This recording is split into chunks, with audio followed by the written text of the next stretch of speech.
Studiyamızda çox maraqlı qonaqlarımız var və bir neçə dəqiqə əvvəl bundan qabaq da qeyd elədik ki, bugün Kəlağayı günüdür və Kəlağayının tarixi haqqında, müəyyən mənada rəmzləri haqqında, üzərində olan o naxışlar barədə də söhbət açdıq, amma daha ətraflı da qonaqlarımızla bu və digər mövzular barədə söhbət açacağıq. Azərbaycan Milli Xalça Muzeyində yeni bir layihə, Kəlağayının Yeni Hekayəsi adlı belə bir gözəl tədbir baş tutdu və tədbirdə həm tarixi, həm də müasir Kəlağaylar gündəmdə idi, söhbətin mövzusu idi. Bizim ictimaiyyətin tanınmış simaları, nümayəndələrimiz hər biri bu tədbirə qatılmışdı və o Kəlağayının sehrini bir daha həm özləri, həm də ki, ora təşrif buyuran ziyarətçilər bir daha bunun şahidi oldular və biz istərdik ki, elə bu tədbiri ətraflı şəkildə məhz bu Kəlağayı layihəsində iştirak edən bizim dəyərli insanlar, artıq bizim Səhər Çağı studiyasındadır. Ən çox onlar danışmağa haqqı var, onlar təşrif buyurub danışacaqlar. Azərbaycan Milli Xalça Muzeyinin direktoru, sənətşünaslıq üzrə fəlsəfə doktoru Əminə xanım Məlikova, xoş gəlmişsiniz, sabahınız xeyir. Azərbaycan Milli Geyim Mərkəzinin rəhbəri, sənətşünaslıq üzrə fəlsəfə doktoru Gülnarə xanım Xəlilova. Xoş gəlmişsiniz. Sabahınız xeyir, xoş gəlmişsiniz.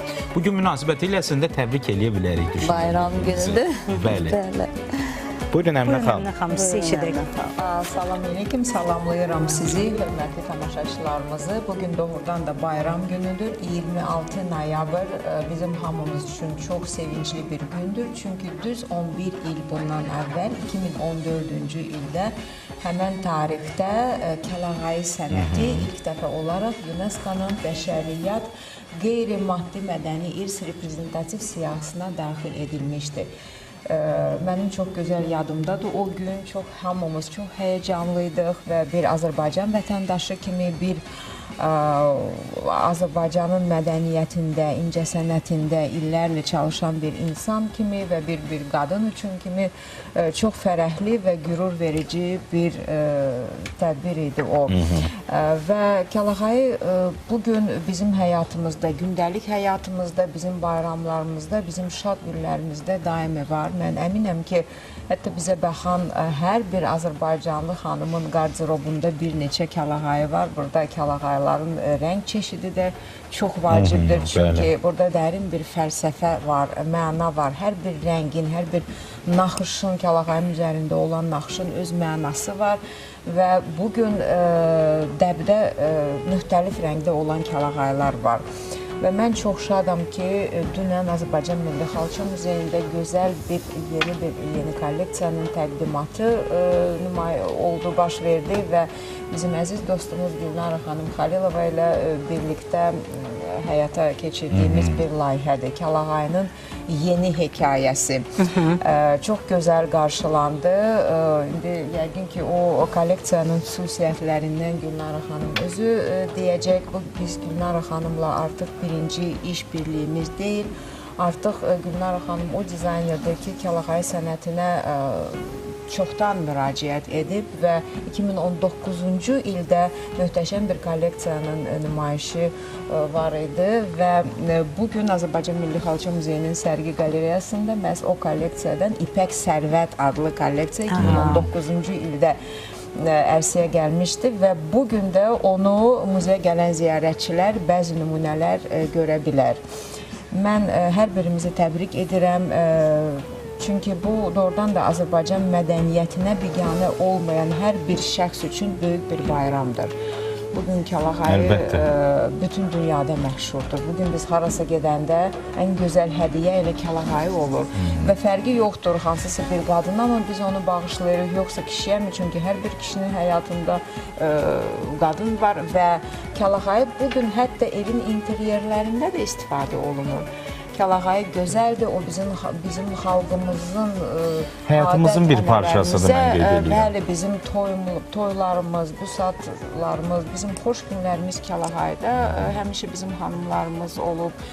Ona görə və bugün nadir bir Kəlağayı nümunələri də Azərbaycan Milli Xalça Muzeyinin fondlarında qorunub saxlanılan Kəlağayları da görmək də bir fürsətdir bizim muzeydə və mən bizə baxan bütün tamaşaçılarımızı böyük məmnuniyyətlə bizim muzeyimizi ziyarət etməyə dəvət edirəm. Təşəkkür edirəm.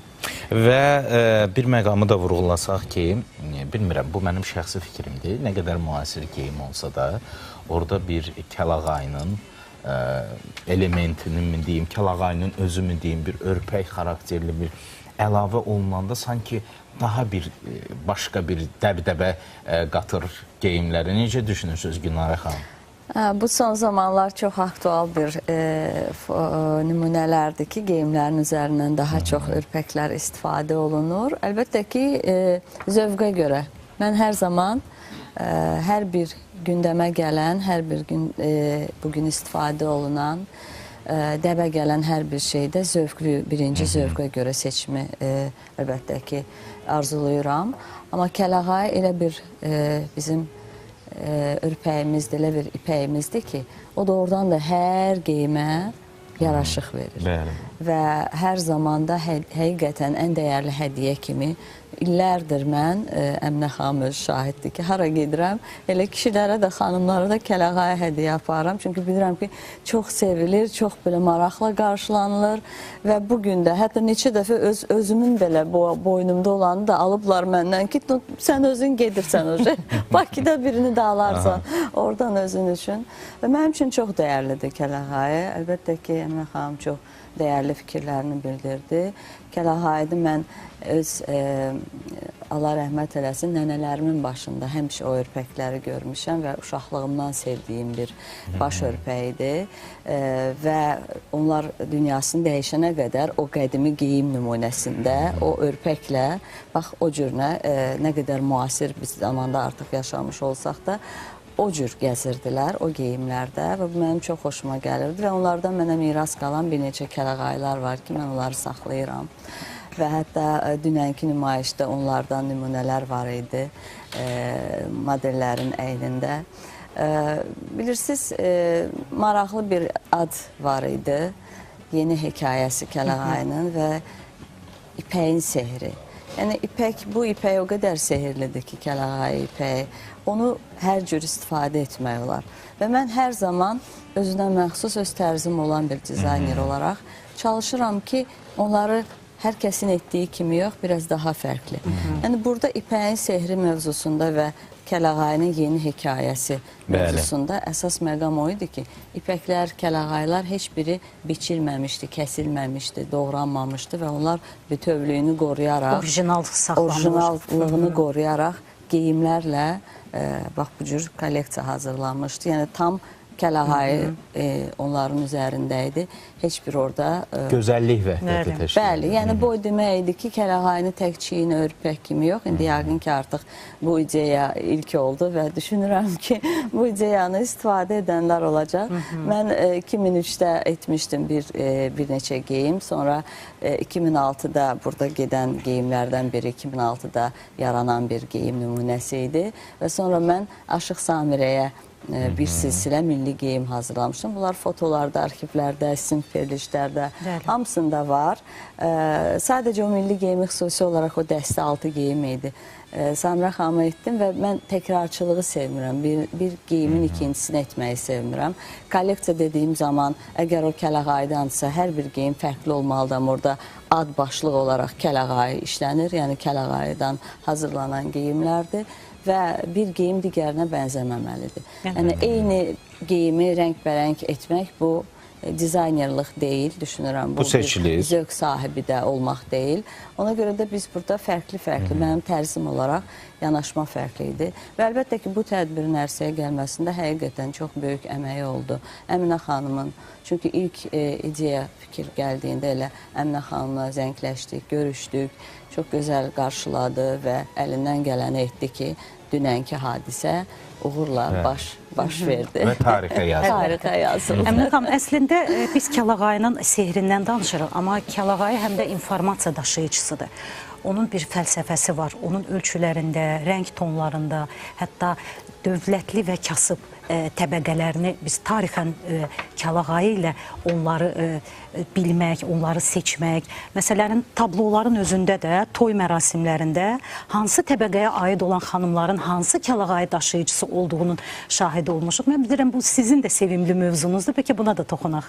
Çox sağ olun, hörmətli Nailə xanım. Bu gözəl suala görə mən böyük məmnuniyyətlə açıqlama vermək istəyərdim. Kəlağayının sirri, Kəlağayının fəlsəfəsi çox dərindir, çox böyükdür. Mən özüm də onu bir 10 il bundan əvvəl başladım özüm üçün kəşf etməyə.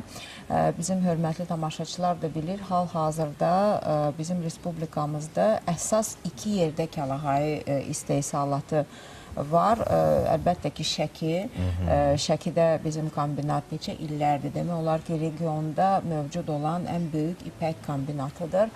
Şəki Kəlağayıları var, onların naxışları da seçilir, onlar tam başqa bir məktəbdir və İsmayıllı rayonunun Baskal kəndində, yəni hal-hazırda mənim əynimdə görürsünüz, çox naxışlı bir Kəlağayı var. O qədim Kəlağayıdan bəhrələnmiş, düzəldilmiş bir Baskal Kəlağayıçıları tərəfindən bir Kəlağayıdır.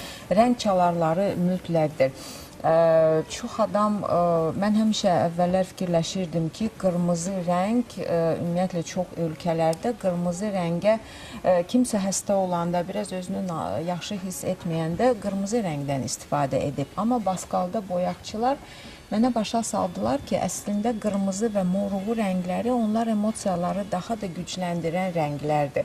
Bəs ona görə bir insan hansısa bir yeri ağrıyanda, özünü bir qədər naxoş hiss edəndə yaxşı olardı ki, daha sakit tonlardan, əsasən bənövşəyi rəng, o sağlamlıq bir rəmzi qəbul olunur. Bənövşəyi və mavi rənglərə müraciət etməlidir.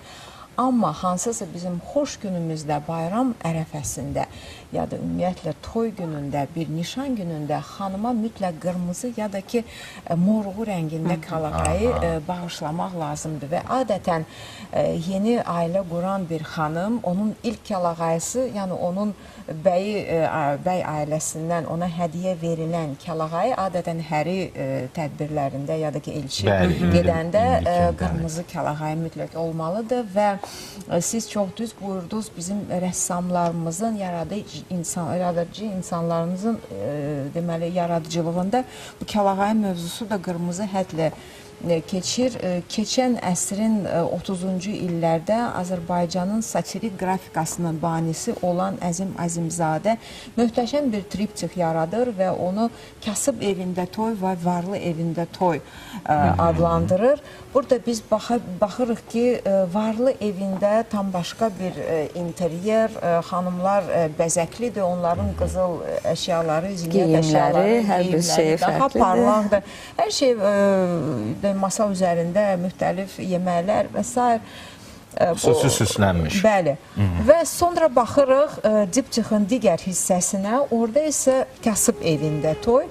Eyni emosiyalar, eyni büsat günü, amma görürük ki, anturaj tam fərqli. Bu xanımları birləşdirən də Kəlağayıdır. Yəni, sosial statusundan asılı olmayaraq xanımların bir bərabərlik simvoludur. Çünki bir xanım Kəlağayı taxanda artıq fərqi yoxdur. O hansı deməli, varlı ya kasıb evdə yaşayan bir xanımdır, belə deyək, ya da ki, hansı bir peşə sahibidir. O bir milli mənsubiyyətdir. Və dünən bizim hörmətli natiqlərimiz də ondan danışırlar ki, burada bir gender məsələsi də var. Mən ona da toxunmaq istəyərdim. Kəlağayının istehsalatı çox mürəkkəb və çətin bir prosesdir. Ona görə Kəlağayını düzəldən əsas kişilərdir. Çünki fiziki olaraq burada güc lazımdır. Bu isti batik texnikində düzəldilən və çox belə mərhələli, bir neçə mərhələli bir prosesdir. Ona görə bu, amma əlbəttə ki, əksər bizim xanımlar Kəlağayı geyir. Ona baxmayaraq ki, ipək çox gözəl bugün aksesuarlar var ki, onlar beylər üçün də nəzərdə tutulub. Amma Kəlağayı əsasən xanımlar geyir. O da kişilər tərəfindən xanımlara bir hədiyyə. O xanımın gözəlliyini, Azərbaycan xanımın gözəlliyinə bir ithaf kimidir.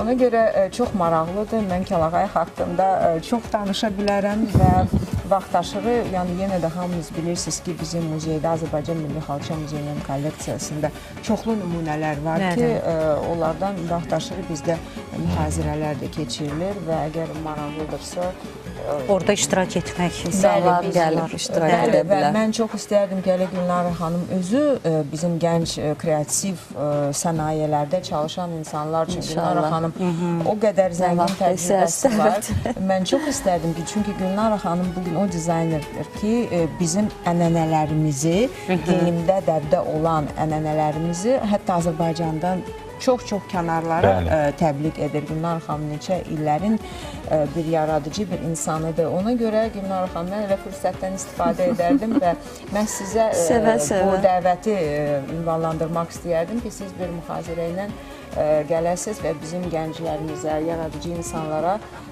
bir deməli ustad dərslərin keçirilməsində. Əslində Əminə xanım, Gülnara xanımın bu cizgi brendinin yaradılmasında məqsədi də o idi ki, o elementləri, cizgiləri, çünki biz platformalardan izləyirik bu brendi və o qədər gözəl, zərif baş örtüklərini görmüşük orada Gülnara xanım. Yəni bu əslində Əminə xanım tərəfindən yaxşı bir ideyadır fikir olaraq və siz onu reallaşdırsanız düşünürük ki, bu müasir xanımların kəlağayı olan baxışını da formalaşdıracaq. Orada sadəcə biz kəlağayı ipəyindən yox, başqa ipəkdən istifadə edirik. Çünki oradakı o elə bir parça, toxunuş elə bir parça olmalıdır ki, onun üzərinə vurulan printlər o parçada qalsın, axmasın. Kəlağayı o qədər incədir ki, bir-iki dəfə məsələn o printdən onun üzərinə vuranda çox solğun, yəni kəlağayıya xüsusi bir başqa o özlərinin qəlibləri var da, onlarla vurulmalıdır o naxışlar. Biz başqa əlbəttə ki, iş üslubudur, amma yenə də demək olar ki, daha çox bizim ənənəvi xalçalarımızın ornamentlərindən istifadə edirik. Ornamentlərdən tam xalçaların özünü təkrarlamırıq, çünki sevmirəm təkrar etməyi və orada bizim xarı bülbül, orada bizim bir çox çiçəklərimizin rəmzləri olan maraqlı işləmələr var ki, yaylıqların üzərində, yəni çox yaxşı qarşılanır. Bu gün də davam eləyir sərgi. Bəli. Sərgi bəli, amma o yaylıqlar ora aid deyil. Sərgidə bizim 2019-da demək bərabər etdiyimiz bir İpək Sərvət adlı kolleksiyamız oldu. Bu Muğam mərkəzində keçirilmişdi. Çox uğurlu bir tədbir idi o tədbirdə. Sərgidə o kolleksiyadan nümunələr var. Bəli. Dünənki geyimlər isə artıq canlı göstərildi. İnşallah gələn tədbirimizdə də onlar nümunə olaraq sərgi salonunda olar. Mütləq. Mən icazənizlə bu məqamı da qeyd etmək istəyərdim ki, Gülnara xanım bir dizayner olaraq onun xüsusiyyəti ondadır ki, o elm tərəfindən yanaşır. Hər bir sahənin inkişafında elm mütləqdir. Necə vaxtı ilə keçən əsrdə Lətif Kərimov bizim Azərbaycan Milli Xalça Muzeyinin banisi və ümumiyyətlə ideoloqu el sənətindən, xalçaçılıq bir el sənəti idi. Bu xalqa məxsus bir sənət idi. O onu teoriyaya yüksəltmişdi və o onu elmə çevrilən bir insan idi. Bir neçə il bundan əvvəl hörmətli bizim professor Rəna xanım İbrahimbeyeva da Kəlağayının ilk elmi konsepsiyasının müəllifi idi. Ona görə də bizim üçün, mənim üçün şəxsən bir muzey mütəxəssisi üçün ki, bu məqam çox vacibdir. Gülnara xanım da hər bir kolleksiyasında elmi tərəfdən yanaşır və bu da bizim inkişaf, hər bir hətta xalq sənəti üçün, onun inkişafı üçün çox-çox vacib olan bir məqamdır. Təşəkkür edirik. Kəlağayı doğrudan da xanımlarımızın bir ismət, abır-həya rəmzidir desək yanılmarıq və bir bəy olaraq səmimi qeyd edeyim ki, bir xanımda Kəlağayı görəndə artıq münasibət də dəyişir xanıma qarşı. Yəni bunu ərk eləyib bir neçə bəyin adından söyləyə bilərəm. Bilmirəm, psixolojidir, şuuraltıdır, hər hansı məqam varsa düşünürəm ki, bu da Kəlağayının sehrindəndir, gücündəndir, milliliyindəndir. Yeni kolleksiyamızın adı artıq işlənir. İpəyin sehri. Doğrudan da belədir. Uğurlar arzulayırıq sizə. Çox sağ olun. Təşəkkür edirik və Kəlağayının məhz bugün mövzu olaraq işıqlandırılması heç də təsadüfi deyil. Əminə xanım da qeyd etdiyi Kəlağayı günüdür bugün Azərbaycanda. Çünki məhz noyabrın 26-sında 2014-cü ildə UNESCO-nun qeyri-maddi mədəni irs reprezentativ siyahısına Kəlağayı Azərbaycan məhsulu kimi daxil oldu. Bu bizim tariximizin bir parçasıdır, mədəniyyətimizin bir parçasıdır və düşünürük ki, hər bir Kəlağayı bir tarix daşıyıcısıdır. Orada həm də nənələrimizin sehri, nənələrimizin ətri var və biz çalışacağıq ki, bu mövzunu davamlı şəkildə işıqlandıraq. bu işlə məşğul olan hər bir insana uğur arzu edirik və əlavəniz varsa, xanımlar, buyurun, eşidək sizi. Belə bir əlavəm yoxdur. Bayramımız mübarək. Bugün bayramdır da. Kəlağayı günümüzdür həqiqətən. Hər bir kəlağayı sevər. Bütün ümumiyyətlə Azərbaycan üçün bu həqiqətən gözəl bir bayram günüdür. Və düşünürəm ki, bu ənənələri düzgün yaşatmaq, bu ənənələri gələcək nəslə düzgün ötürmək.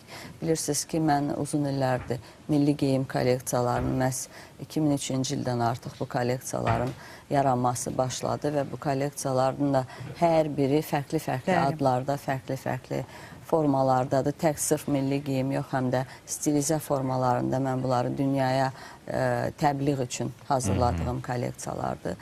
Və bu ənənəni qorumaq, bu ənənəni sevmək, ötürmək və nə yaxşı ki, Əminə xanım kimi belə insanlar da var ki, həqiqətən istedada, gözəl işlərə, maraqlı işlərə, maraqlı fikirlərə hər zaman açıqdır və hər zaman dəstəkləyir. Təşəkkür edirik Gülnar xanım. Gülnar xanım, buyurun.